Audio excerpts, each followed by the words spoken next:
welcome to another episode of Thinking Like a Bank, where we show you how to think like a bank by applying the same strategies and principles that banks use to help you find more financial freedom in your life. I'm your host, Sari Ibrahim. This week, I interviewed Mustafa Ladha again. Mustafa appeared on our podcast on episode 65 back in July of this year, in which we spoke about some creative real estate strategies. Mustafa has spent over a decade in the real estate space. His experience ranges from investing in single-family homes to structuring syndication investments. He specializes in creating passive real estate investment opportunities with the aim of delivering double-digit returns and accomplishes this through various means. Mustafa streamlines the investment process, providing accredited and non-accredited investors access to real estate investment options via their retirement and non-retirement funds. He diversifies clients' portfolios, giving them exposure to real estate and optimizes overall portfolio performance. Prior to Veloce Capital, Mustafa co-founded Realty Mercato, where he used his real estate knowledge and business acumen to grow investor portfolios. Mustafa, welcome back to our podcast. Thank you so much, Sari. It's nice to be here. Yeah, nice to have you again. For the audience to know, I interviewed you on episode 65. We talked about real estate. We talked about some of the deals you were working on. But of course, like in the real estate world, a lot has happened in the last 6 months. So do you mind bringing us today, like what's going on, what's happened in the last 6 months with your real estate projects? Sure. So it's been, full steam ahead. A lot's happened. Interest rates have continued to rise, and it's created a very dynamic atmosphere. I mean, just looking back over the past 3 years, we had, people projecting, back in 2018, I'm not sure if you remember, it was a very bull market. People were saying, hey, recession's coming, but no one really knew what that looked like. Then 2019, then 20, we hit pre-COVID and everything was changing. A lot of businesses were struggling, and it was the same in the real estate market. Then we had a strong, V-shaped recovery. A lot of, industries bounced back very strong. Real estate was the same. And that's kind of where we've been at.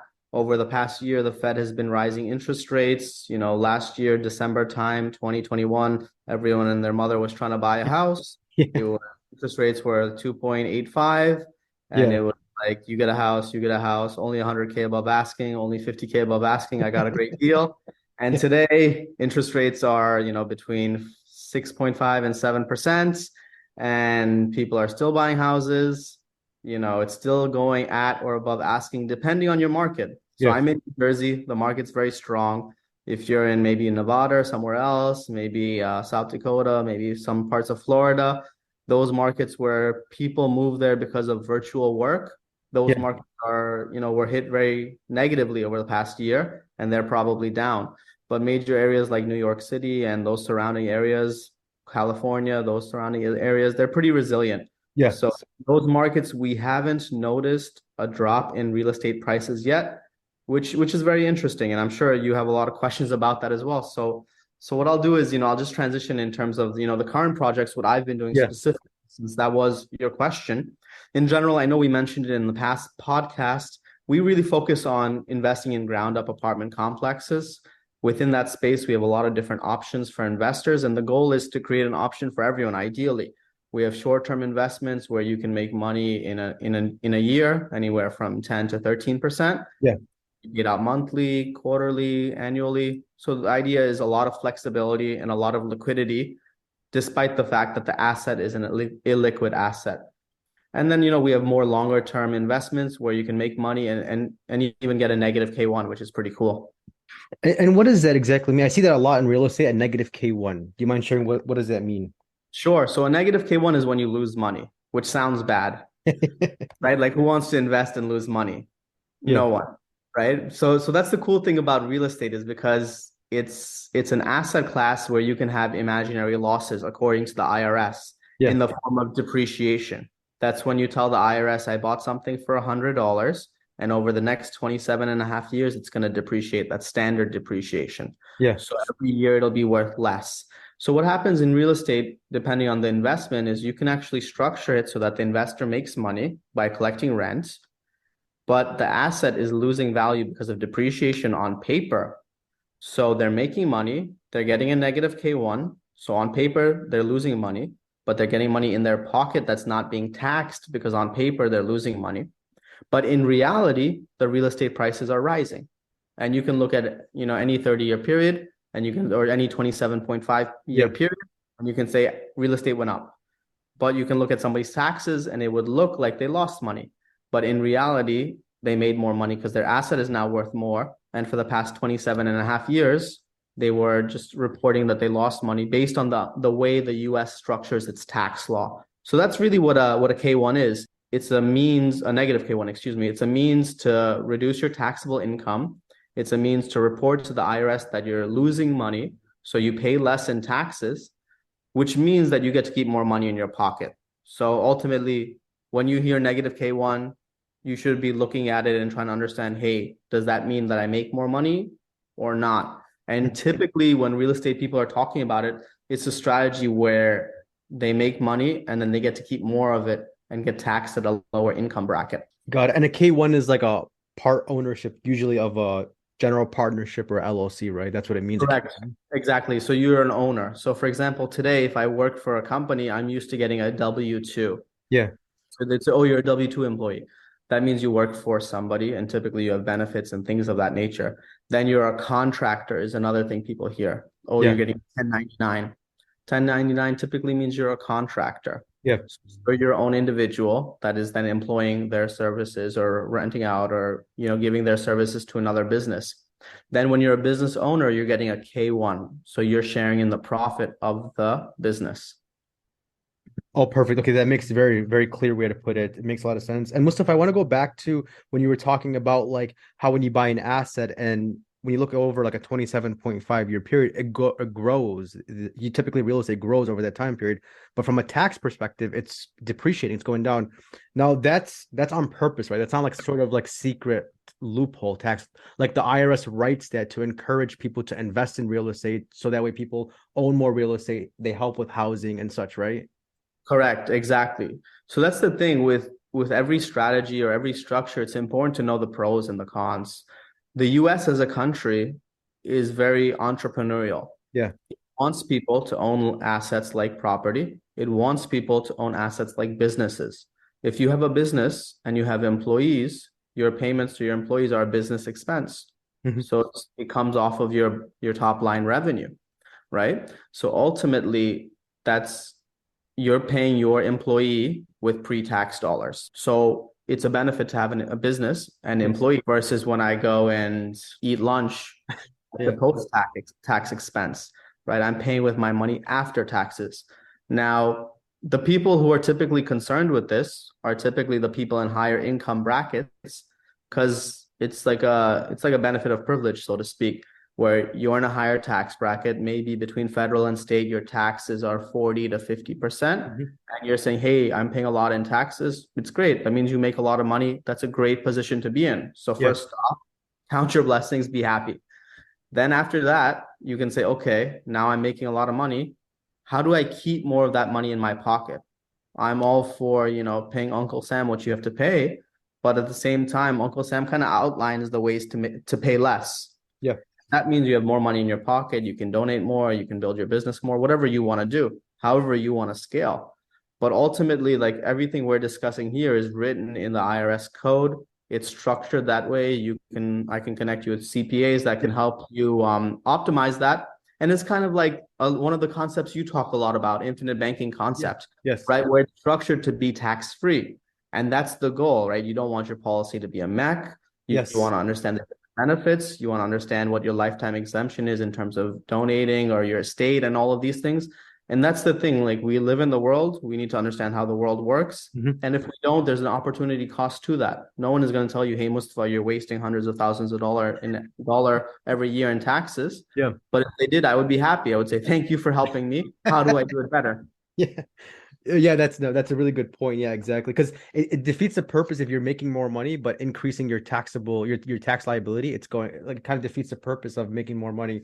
When you save more on taxes, like you said, you could donate more, you could do more like better impact in the world if you could reroute that money to different places that are also tax advantage, like Exactly. using infinite banking, like donating your money and other places. Yeah, thanks for mentioning that.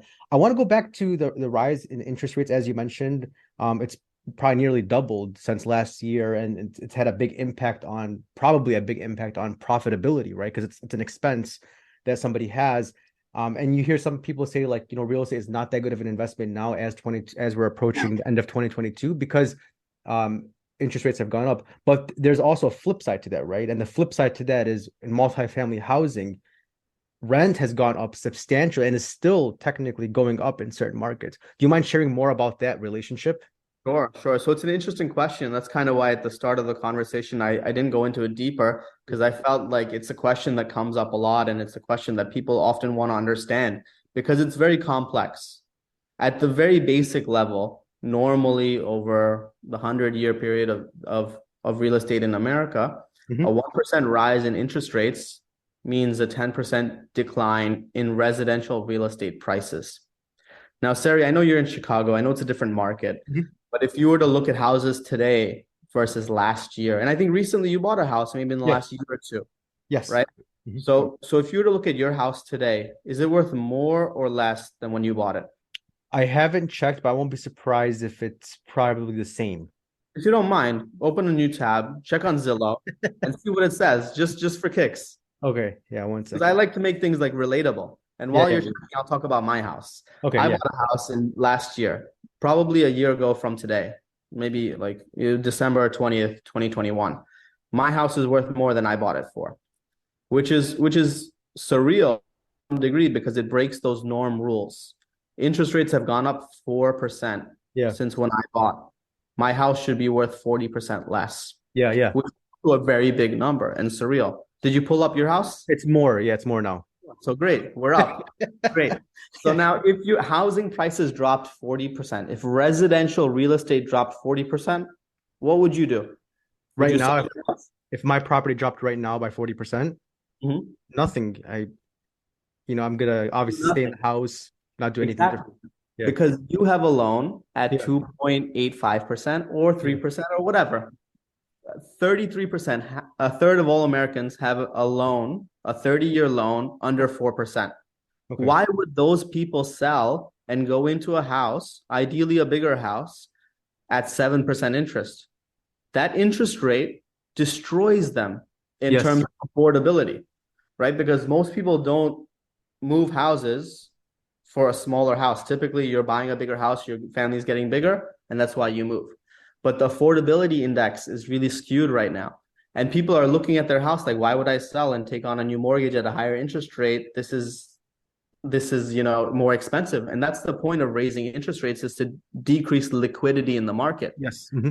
So normally a 1% increase, and I'm repeating this, normally a 1% increase in real estate means a 10% decrease in residential real estate prices. You and I both own houses. We were both fortunate enough to recently buy, Yeah. and our prices have gone up. Our house is worth more. It hasn't dropped 40%, which is the normal rule. If it did drop 40%, you and I would do nothing. We bought our house at a point where it's affordable for us with the intention to live in it for 5, 10, 30 years, whatever it was. Yeah. So the decrease in our house value has no impact on us because it's a residential house that was not purchased as an investment. It was purchased as a liability that you're going to live in. Yeah. Just like you said, rich dad, poor dad, your house is taking money out of your pocket. It's a liability. It's not an asset. So with that same mindset, 33% of Americans are now questioning, why would I sell my house right now? Because my next house is going to be more expensive. So what does that do to demand or supply, rather, of houses in the market? If people aren't selling, there's a lower supply. Lower supply. Yeah. It's happened right now. There's still a high demand of real estate, residential real estate, which is why in your market, which is interesting to learn because Chicago is maybe not as resilient as New York, but still a very good market, right? In your market, housing prices have gone up over the past year based solely on your house. Yeah. In my market, same thing, based solely on my house, housing prices have gone up. Now, that means what I'm trying to say in a lot of words is I expect or I'm fine with a 40% decline in real estate prices based on the numbers and based on what a standard correction would look like. But that hasn't happened. Real estate prices have gone up. Yeah. So it's one of those things that everyone tells you don't time the market. Yeah. And quite frankly, you can't time the market. It's about time in the market. Yeah. So if you're buying a single family house, it's not an investment unless that's your investment strategy. Yeah. Typically to live in. Most single family house buyers are looking to live in their house. When you're competing with somebody who's looking to live in their house as an investor, it's very challenging because that person is making emotional decisions and not financial decisions, Yes. which means the people who are fixing and flipping houses are in the most challenging environment because they're competing with home buyers that still have demonstrated a strong appetite to buy houses, despite the fact that houses have gone up so much in cost, because not only have they increased in price, but the cost of money, Yes. interest rate has gone up. So their ability to leverage, it's much more expensive. So all of that is the residential real estate space. While it's important to know, and while that's something that gets the most media attention, that's not my area of expertise. Hmm. My area is apartment complexes, multifamily, ground up construction. In that space, we still have a shortage of houses. We still have rent going up. We have a drop in construction costs. And these are some of the factors that you mentioned as well in your question. Ultimately, rising interest rates means there's less money in the market and money is more expensive. But that's offset in real estate, in apartment complexes by your income. Rent has gone up, Hmm. construction has gone down, the construction costs, specifically in like the beginning of COVID and the supply chain Yeah. issues and everything. So all of that means that we're still in a position where we're still able to generate double digits for investors. And that's what it's all about. You bring a quality product to the market at market rent so it's affordable. And along the way, you add an immense amount of value. So that way everyone at exit makes money. And typically, like I would say on average, rental increase is about like 3%, they say, right? About 3% a year. But in the last 3 years, it's been closer in the multifamily space to like 10% increasing. Is that right? Yeah. So now what's happened in the last 3 to 4 years, for example, is we have certain apartment complexes that are stabilized, right? They're stabilized, they're fully stabilized, basically means it's fully rented out, right? And for example, right now I have an investment. It's 48 unit apartment complex. It's fully rented out and rent is about 1,800 a month. The market rent for that one bedroom is actually 2,200. So in a span of 3 years, the rent went from 1,800 to 2,200. So an Yeah. increase of $400 a month, Yeah. which is $4,800 a year. That's a huge difference for people. And still there's strong demand. So it's one of those situations where rent has gone up a lot over the past 3 years, like you mentioned, around 10% a year. That's normally like 3 years worth of appreciation in 1 year. Yeah. Yeah. When you look at it over a 3 year period, you're looking at like 9 years of appreciation in a 3 year period. So it's created a unique opportunity because money's more expensive. So you have to figure out other opportunities to create liquidity. And one of the projects I'm working on is one of those situations where we have a $23 million asset. It has a $14 million mortgage. So there's about 8 million in equity. And we're selling 40% position in that apartment complex for 1.9 million. But if you were to look at the numbers, that $8 million investment, 40% of that would actually be 3.6 million. Hmm. You're buying it at a huge discount. And hey, guess what? It has negative K-1s, which we were talking about. So every year you get tax-free income. It has an 8% preferred return. So you get money first. And then in your third year, you get to refinance, get all of your cash out and profit. So after the third year, you have no money of your own in the project. It was a tax-free refinance. So you pulled out all your money tax-free. And it's generational wealth because you still own 40% of the asset and it's passive. So it's one of those things with real estate, just like, the infinite banking concept, there's a lot you can do with it. It's about Hmm. structuring it right. It's about kind of communicating your goals and then really building out that solution. And that's the beautiful thing really at Veloce Capital. The goal is really to have options for everybody. That way, if you're an ultra high net worth individual, you're in that 50% income tax bracket, you still have options to generate wealth without necessarily having a huge tax liability. Thanks for sharing that. It's I mean it's you broke it down so simply and so easily to understand. And you mentioned something how it's open to anyone or more opportunities are open to everyone now. Typically in the world of raising private capital and real estate, it's usually Reg D, right? Regulation D, 506B or 506C, which is relevant to like a private place memorandum. But after the Jobs Act a couple of years ago, there's now Regulation A offering. Do you mind sharing more on that and how now Veloce Capital has a Reg A offering? Sure, sure. Sarah, you're peppering with me with all these great questions today. So it gets technical, but basically, like you mentioned, it boils down to access to investments. At Veloce Capital, we pride ourselves on delivering more ways to invest. And the goal is for anyone who wants to scale their portfolio, there should be an option that really represents what you're looking for. So as accredited investors, you have access to every investment under the sun. Most people, like you mentioned, raise money through Reg D, and Mhm. that's accredited only. We have two ways we raise money through Reg D and Reg A. So that means both accredited and non-accredited investors can partner with us. And ultimately, you're wondering like what is accredited? And Mhm. to learn more, it's very simple. You can, type accredited SEC in Google, or you can contact me and I can walk you through it. It basically comes down to income levels and financial literacy and Mhm. financial knowledge. And based on that, it opens up what you can invest in. And then, like with the Reg A offering, I know that one of the deals you guys have is you can invest in real estate through the Reg A offering for as little as $5,000, which in the world of passively investing in real estate is pretty unique. I don't know of any other way of investing into real estate with $5,000 other than a real estate investment trust, but that's completely different, right? A REIT, REIT, real estate investment trust, So completely different from a Reg A offering. So they're similar in the sense that both use the money to invest in real estate, Yeah. and it just comes down to like performance and strategy. So within the Reg A space, the goal is to improve access to investing, like we mentioned. Now, REITs historically do 8 to 12% a year. The goal of the REIT is to distribute a certain percentage, I believe it's excess of 90% as distribution to the investors, and then 10% to growing the business or their personal income, Yeah. right? And those are publicly traded. So the Yes. cool thing with the REIT is that there's more quote unquote liquidity. You can get in and you can get out Hmm. easily, right? Which is the benefit. The downside is like everything comes down to performance, right? Yeah. I actually put out a LinkedIn post today, Yeah. and the Vanguard REIT index fund is down 28.38% this Hmm. year. Hmm. To me, is suboptimal. Yes. Like everyone works hard for their money. You want your money to grow. REITs are a great place to grow capital, but there are risks associated with it. Hmm. Meanwhile, our fund, right, Veloce Capital Reg A, it's up.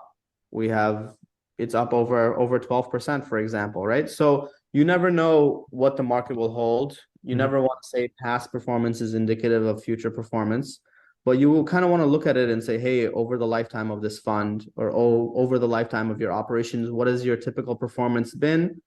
And then based on that, you can see does that align. For Yeah. us, really predicated on delivering double-digit returns and delivering multiple different products. So you can really customize what you're looking for. Maybe you want debt where it's more secured and you have that monthly payout. Maybe you want equity where it's long-term growth and it's kind of like a REITs and you're hitting those double-digit returns. Maybe you want something where you have negative K-1s and you can, mitigate your taxable income. Or for some people, they want all three. Yeah. And that's really what we look to strategize and set up. That way it's customized so our performance aligns with your goals and then everyone's happy. And you can even apply this, as mentioned, with infinite banking, like borrowing against your life policy to invest in these, or even a self-directed IRA. And I believe you could do, like, for example, with the Reg A, you could do your self-directed IRA. And correct me if I'm wrong, but there is no UBIT tax on that type of fund. Correct. So it depends on how it's structured. And Uh-huh. that's the beautiful thing. So with, the infinite banking concept, bank on yourself, leveraging your life insurance policy, it's to me, it's kind of similar to like leveraging your house with a HELOC. Yes. Take out a loan and then you can do interest arbitrage where in the bank example with the HELOC, you're leveraging the bank's money. In the life insurance policy, you're leveraging your money. You can borrow at 5%, 5.5, whatever the percentage is. You can Mhm. invest at 10% and you can make that spread of 4.5 to 5% Yes. all day, every day. It can be paid out monthly. So it's a very streamlined process. Now, that's a great option and that has no UBIT, Yeah. but also UBIT isn't really something we would discuss with a HELOC or life insurance. UBIT is really for retirement capital. Yes. So for now, your self-directed IRA or your retirement money, you want assets that aren't don't have leverage. So in our debt product, it's a great vehicle. There's no UBIT. In our equity investments, it's a great product. There's no UBIT. In our options that have negative K1s, there is UBIT. Yeah. And your self-directed IRA is probably not the best money to use for an asset where it's a value add, where you're looking to get negative K1s, Uh-huh. because your self-directed IRA is tax deferred. Your Yes. negative K1 reduces your taxable income today. If it's tax deferred, you have no taxes today. So why Yeah. would you use that money to invest in this product? It's the wrong, it's like you have one benefit and you said, no, I don't want that benefit. It's too nice. I want to pay more taxes. Like it doesn't make sense. Yeah, So that's a good point. So I was gonna say, so when you invest in real estate, like the negative K1s through an IRA, it defeats the purpose of it because there is no depreciation that can go towards the IRA. so that's the thing. Like I like to say it defeats the purpose, but also I kind of want to elaborate a bit further. It's like if you and I both have 200K, Yes. 100K in our IRA and 100K cash sitting in our bank account.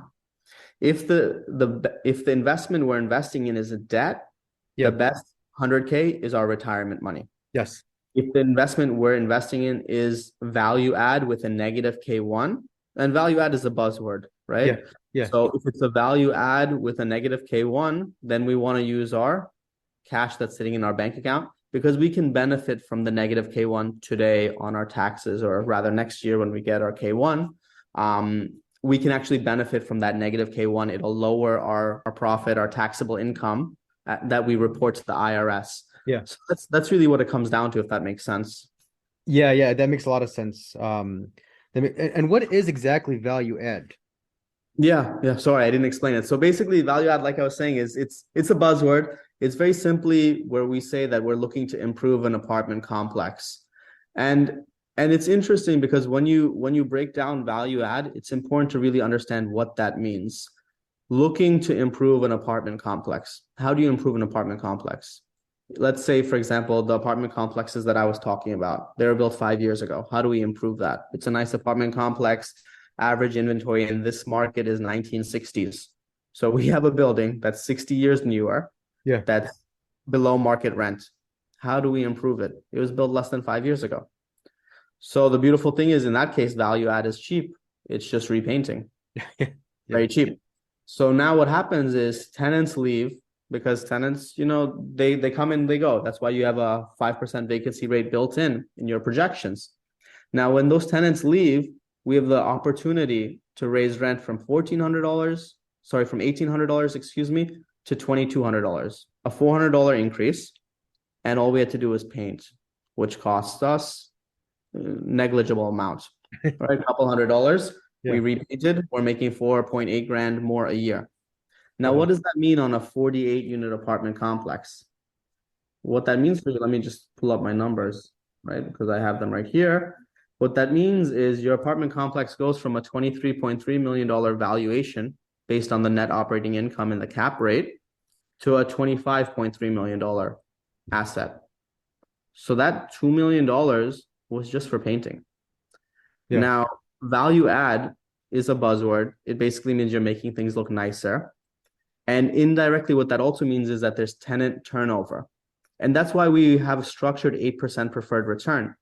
Because although the asset is cash flowing, value add can negatively impact cash flow because you have a higher vacancy rate because people are leaving your apartment complex. Now, for us in value add, we focus on products that we've already brought to the market in the past 5 years, so they're nice. So our vacancy rate isn't astronomical. We have a 100% stabilized asset, and we'll go and we'll slowly over time renovate that, and it'll stay at a high occupancy rate ideally. But if we decide to more aggressively turn over units, then that affects net operating income, meaning your 40% equity, your ownership, your profit, which is derived from rent. So how do we offset that? Because we want you to get a negative K1. We want you on paper to lose money, but we don't want you to actually lose money in real life. Yeah. That's why there's an 8% preferred return, right? So even in that situation, you're still making money, right? And then we're refreshing the units, we're getting them restabilized, and then now the net operating income is higher. So the asset is valued at a higher rate because the cap rate stays the same. The cap rate is just the market rate, what the assets typically trade for in that market. In our market, it's around 4.75% is the cap rate. Mhm. So it helps you understand, what the numbers are. And ultimately, in real estate, everything comes down to execution, right? Value add is just simply saying we're going to make our apartment complex nicer so we can charge more. Mhm. Nicer is a relative vague term. In Yeah. our situation, it's already quite nice. It's already 60 years newer than the competition, Yeah. than the average competition in the market. So that's valuable to understand because that means that our value add expense is much lower because we have a new asset, doesn't need that much work. But because rent has gone up so much, like you mentioned, around 10% a year for the past 3 years, we're at a situation where what would normally take 9 years to do, we can do in 3 years because that time has already elapsed. There's already a $400 markup per month, which is massive. So it really impacts, especially on your bigger assets, your assets that are 48 units, for example. It's the difference between your asset being worth 23 and 25. That $2 million difference really makes a huge impact. Mhm. And this is one of the biggest benefits compared to like just flipping houses. Like if you just flip one house, you can't, it's not the same opportunities like multifamily buying like a 50 unit or 100 unit property. Because if you buy like a 100 unit property, you could literally just paint it, like you said, change the toilets, change the windows, and then literally increase the value by millions of dollars just from that one change. So it just kind of brings more awareness to the advantages of larger deals with limited partners and general partners and larger pools of cash. There's more things you could do and potentially more money you can make in those situations than just doing the traditional, small real estate investing.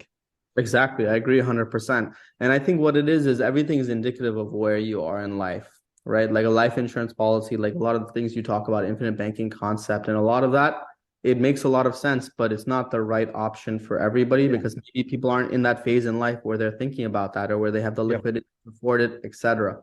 And it's the same in real estate. Typically, people start out in the single family home space and then they scale, transition, and then they decide how to build out their portfolio. Mhm. But some people who are doing it passively don't want like a 50 unit single family home portfolio. And then they'll realize, hey, maybe if I do, passively work with a fund, work with a Veloce Capital type person, I can make more, it can be passive, and I can scale. And that's kind of what I've realized over the years as I talk to different people who are in the real estate space and not in the real estate space. It's all about having exposure to different asset classes, ideally in a passive manner, ideally with somebody who has a strong track record. That way you can leverage their experience and what they've been able to do in the past and ideally recreate that in the future. Mhm. Very well said. Mustafa, how can people learn more about you and these deals that you have? Sure, sure. So first and foremost, you can contact Sari. He has my contact information. You can reach out to me on LinkedIn, just Mustafa Ladha. You can email me at ml@velocecapital.com. You can, contact me there. You can, and if you do decide to contact me, really put Sari as a reference. Say, hey, I heard the podcast from Sari, and I just wanted to reach out to learn more because ultimately, Sari and I, we both have a very similar mindset. We're very pro growth, we're pro, networking and just creating opportunities because ultimately, just like, ideally you learned something from me Yeah. today, I've learned a lot from Sari. And really it's really beneficial for all of us just to continue these conversations and to just mention the different types of deals that we have going on because money is infinite, money is everywhere. You can buy your life insurance policy and then you can leverage it where you can get, Yeah. a lot of it back, day one, depending on how you structured it. And I Yeah. personally love that about, my conversations with Sari and my conversations about the infinite banking concept because there's so many different ways to make money out there. No one Yes. has all the answers.